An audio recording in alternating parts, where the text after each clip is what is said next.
Que arrive-t-il aux gens après leur mort? Je ne le saurais pas puisque je ne suis jamais mort. J'ai répondu avec désinvolture à mon ami, qui m'a soudainement posé une question pendant que nous buvions. Ce n'était jamais un sujet auquel j'avais beaucoup réfléchi. Après tout, aiguiser un peu plus mon épée semblait être une meilleure utilisation du temps que de réfléchir à de telles choses. On dit que certaines personnes renaissent. Eh bien, j'espère que la prochaine fois je naîtrai dans une famille ordinaire. J'aimerais vivre tranquillement. Il a ri brièvement de mes paroles sur le désir d'une vie paisible, puis a demandé à nouveau. Tu es sérieux? Ouais. Beaucoup souffrent déjà de la catastrophe. Si vous faites un geste, encore plus de personnes mourront. Je m'en fiche. Je n'avais pas réalisé que mon joyeux ami souffrait autant. Tout le monde a un ou deux passés douloureux. Il acquiesça, puis leva son verre. Repartons à la chasse aux monstres quand tout sera fini. Trouvez-moi alors un adversaire digne de ce nom. Il rit, vida son verre d'un seul coup et posa le verre. Bonne chance. Dois-je dire une prière pour vous? Je ne crois pas aux dieux. Je ne fais confiance qu'à cela. J'ai secoué mon épée et j'ai ri, lui faisant secouer la tête alors qu'il se levait. Adieu. Je n'irai pas loin. Comme si jamais tu le ferais. Swish. Un vortex noir est apparu et son corps a été aspiré dedans, disparaissant de la vue. Quelle compétence pratique. Resté seul, j'ai levé mon verre. Un verre, 2 verres, 3 verres. Les souvenirs du passé ont refait surface. Je le regrette.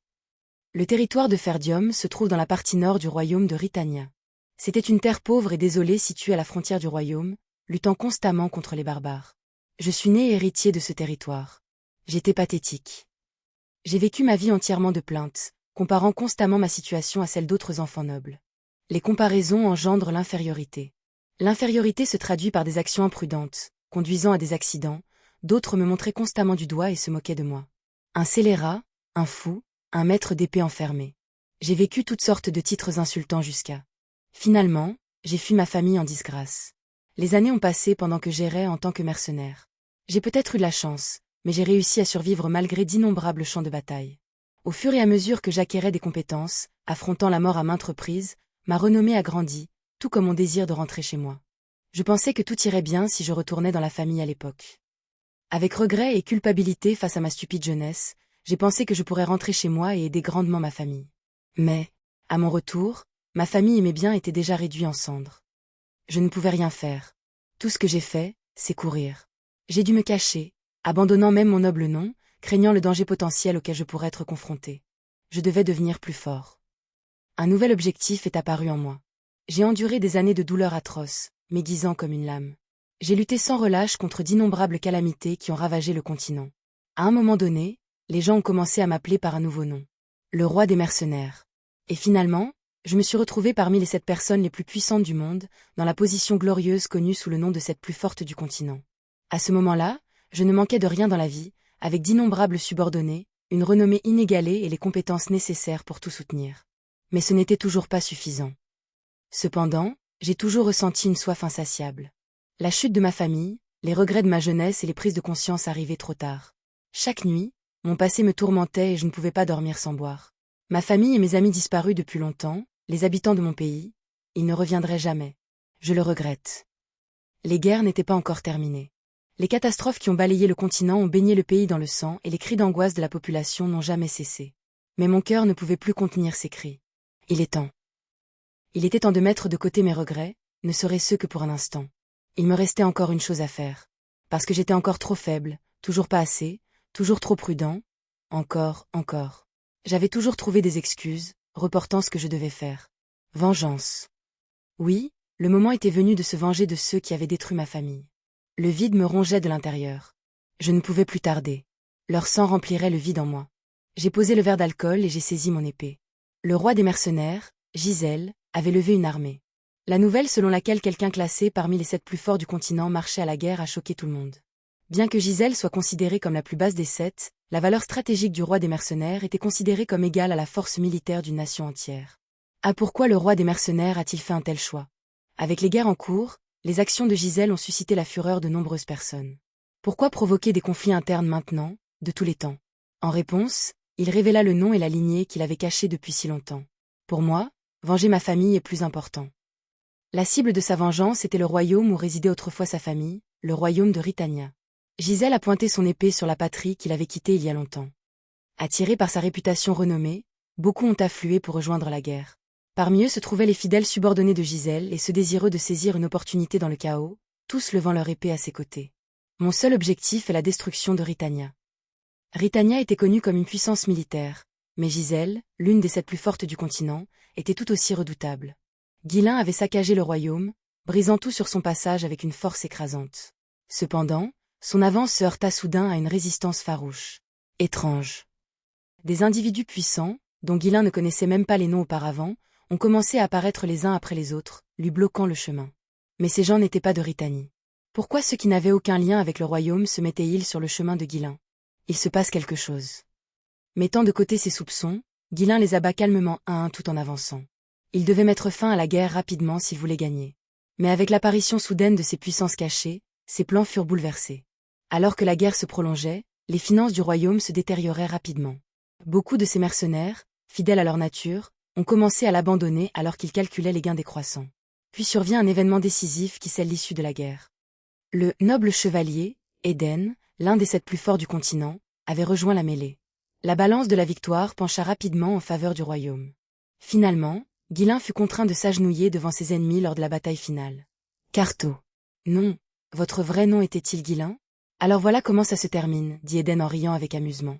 Le bel homme aux cheveux dorés, vêtu d'une armure étincelante, se tenait devant lui. Bien que son armure ait été fissurée à plusieurs endroits et que ses cheveux soient ébouriffés, preuve d'une bataille acharnée, il n'a subi aucune blessure mettant sa vie en danger. En revanche, Guilain, agenouillé devant lui, avait été transpercé par des dizaines de lances et d'épées, rendant difficile de retrouver une partie de son corps intact. Même s'il saignait, Guilain montra les dents et sourit à Éden. « Merde, salaud. Je ne m'attendais pas à ce que tu t'impliques. » Éden rit encore en jetant un coup d'œil autour du champ de bataille. La zone a été complètement dévastée par les combats intenses. Les cadavres étaient entassés comme des montagnes et des rivières de sang coulaient sur le sol. Vos hommes se sont tous enfuis. Comme on s'y attend de chiens humbles et sans fierté. Kug, un mercenaire compétent, sait comment trouver un moyen de survivre. Si vous pouvez vivre, il n'est pas nécessaire de mourir. Se moquant, Éden leva son épée et la porta à la gorge de Guilain. Un dernier mot? Aucun. Je regrette seulement de ne pas avoir pu détruire complètement le royaume. Maintenant, tue-moi, sale salaud. Comme c'est insolent. Les lèvres d'Éden se retroussèrent de mécontentement face à l'attitude provocante de Guilain. Je ne t'ai jamais aimé. Un sale mercenaire mentionné dans le même souffle que moi. Tu penses que j'ai apprécié ça? Mais penser que vous étiez un survivant de la famille du comte Ferdium, c'était une surprise. Le sourcil de Guilain se contracta. Il y avait quelque chose d'étrange dans le ton d'Éden, comme s'il s'agissait de plus qu'un simple bavardage sur un fait bien connu. Voyant la confusion dans les yeux de Guilain, Éden sourit de satisfaction. En se penchant, il murmura à l'oreille de Guilain. Pensez que le grand-duc de Ferdium, c'était vous. Après la mort de votre sœur, vous avez disparu, n'est-ce pas? Il fut un temps où nous vous cherchions. Comment diable sais-tu ça? Éden n'était pas du royaume de Rithania. Il n'avait aucune raison d'être au courant de quelque chose qui s'était passé il y a longtemps dans un autre pays. Et dire qu'il le cherchait? Bien sûr, je sais. C'est nous qui avons détruit votre famille en connivence avec le duché de Delphine. Quoi? Les mots d'Éden ont frappé l'esprit de Guilain comme un marteau. Le duché de Delphine, qui avait détruit Ferdium, avait depuis longtemps soulevé une rébellion et pris le contrôle du royaume. C'est pourquoi Guilain n'avait d'autre choix que de considérer le royaume lui-même comme sa cible de vengeance. Mais dire que même des personnalités d'autres pays étaient impliquées dans cette affaire. Incapable de comprendre la situation, le corps de Guilain se raidit. Cria-t-il avec urgence, son expression pleine de confusion. Non? Êtes-vous en train de dire que quelqu'un soutenait le duché? Soutenir. Ce n'est pas vraiment un mot que j'aime. Je préfère dire. Non, l'expliquer à quelqu'un comme vous ne servirez à rien. Pensez-y simplement comme si tout le monde était du même côté. Éden, arrogant et odieux comme toujours, était un homme qui prêchait constamment la justice. C'est pour cela qu'on l'appelait le noble chevalier. C'était tout simplement incroyable de penser que quelqu'un comme lui était impliqué dans le complot visant à détruire Ferdium. Pourquoi diable quelqu'un comme vous interférerait-il avec notre famille?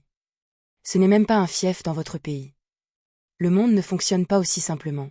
Mais je suppose qu'un humble mercenaire comme vous ne pourrez pas comprendre un raisonnement aussi sophistiqué. Alors, vous vous impliquez également dans cette guerre? C'est vrai, pour nettoyer soigneusement les choses. Après tout, je ne peux laisser aucune tache ternir mon nom. Dès qu'Éden eut fini de parler, il leva son épée. Au moment où cette épée tomberait, la tête de Guilain roulerait. Espèce de salaud. Je ne te pardonnerai jamais. Guilain eut du mal à se relever, mais son corps déjà brisé ne parvenait même pas à invoquer correctement le mana. Espèce d'imbécile, c'est la fin. Tu aurais dû vivre ta vie de mercenaire, connaissant ta place. Avec un ricanement froid, Eden balança rapidement son épée. Fouoche. Pendant un instant, le temps a semblé s'arrêter. Une sensation de froid lui effleura le cou. Sa vision a commencé à tourner. Dans le sang épanoui, Ghislain sentit ressurgir toutes les émotions qui l'avaient tourmenté jusqu'alors. Regret, vide, désir, chagrin. Mais à la fin, la seule chose qui restait était une rage brûlante et sans limite. On parle de renaître, n'est-ce pas? Pourquoi les derniers mots d'un ami lui sont-ils venus à l'esprit? Si je devais vraiment renaître, je vous mettrais tous en pièces. Tude. Sa tête coupée a roulé au sol. Les yeux grands ouverts d'amertume, le roi des mercenaires, Ghislain, a connu sa fin en vain. Je suis vivant? Il était sûr que sa tête avait été coupée. Serait-ce une illusion?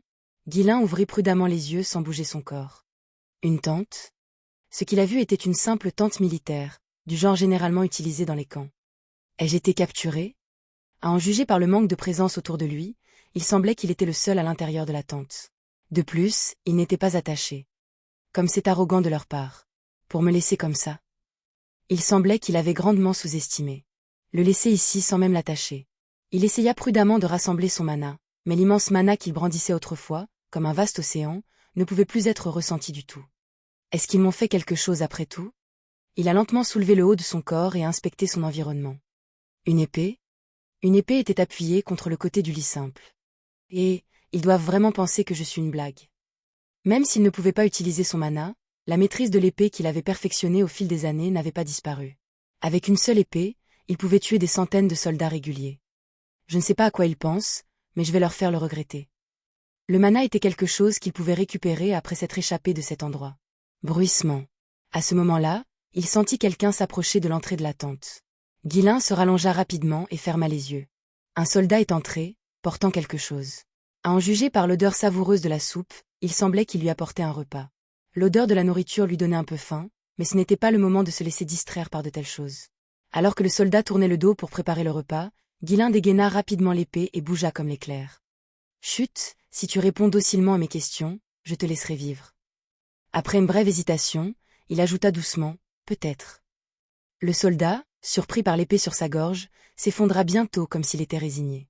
Au moment où Ghislain s'apprêtait à poser sa question, le soldat poussa un soupir agacé et marmonna. Soupir, jeune maître. Pourquoi recommencez-vous? Vous vous ennuyez-vous? Vous ne pouvez pas simplement retourner au château? 1. Ghislain était à court de mots, complètement abasourdi. Même s'il était prisonnier, comment un simple soldat pourrait-il oser parler ainsi au roi des mercenaires? Mais ensuite, cet ennui me semblait étrangement familier.